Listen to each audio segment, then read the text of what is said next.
Catherine Olivet, bonjour. Vous êtes administratrice de l'Union nationale France Alzheimer.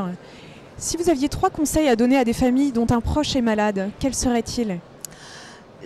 Bonjour, et je pense que j'aurais d'abord envie de dire aux personnes qui s'inquiètent, parce que c'est une maladie qui fait peur, qui est maintenant très connue, et beaucoup de personnes s'inquiètent parce qu'elles ressentent des troubles de la mémoire. Et bien, c'est de ne pas rester avec cette vague idée, j'ai des troubles de la mémoire, mais de consulter.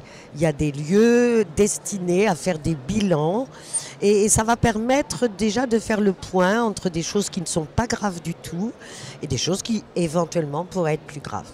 Puis le deuxième conseil, ça serait de dire si vous êtes vraiment impliqué dans l'aide d'un proche atteint d'une telle maladie, c'est surtout de ne pas rester seul. Et pour ne pas rester seul, il y a 2 actions possibles, aussi essentielles l'une que l'autre. C'est d'abord de rejoindre une association de familles de malades de proximité dans votre département, dans votre ville, de façon à pouvoir échanger, recevoir des conseils, des informations, une écoute. Nous sommes dans nos associations départementales des pairs, PAIRS, c'est-à-dire que nous, bénévoles, avons tous connu la maladie. Et donc nous sommes des intermédiaires extrêmement précieux pour permettre aux familles de dire, sortir de leur solitude et pouvoir poser des questions et oser poser des questions.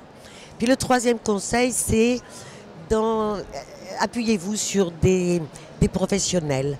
C'est une maladie terriblement lourde, terriblement complexe et l'amour ne suffit pas à résoudre tous les problèmes.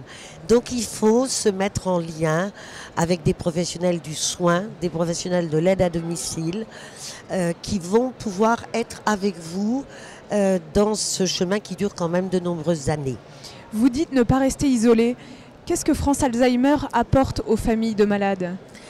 Alors je pense que France Alzheimer, en tout premier, c'est ce que je vous ai dit. Ce sont des groupes de pairs, ce sont des rencontres avec des bénévoles qui sont formés, qui sont compétents, mais surtout qui ont la particularité d'avoir vécu cette maladie chez un père, une mère, un mari ou une épouse. C'est-à-dire qu'il y a tous ces ressorts de l'empathie et de la compréhension. C'est la première possibilité de sortir de l'isolement parce que la maladie en elle-même isole. Catherine Olivet, merci. Je rappelle que vous êtes administratrice de l'Union nationale France Alzheimer et que vous êtes sur le salon des services à la personne. Merci beaucoup.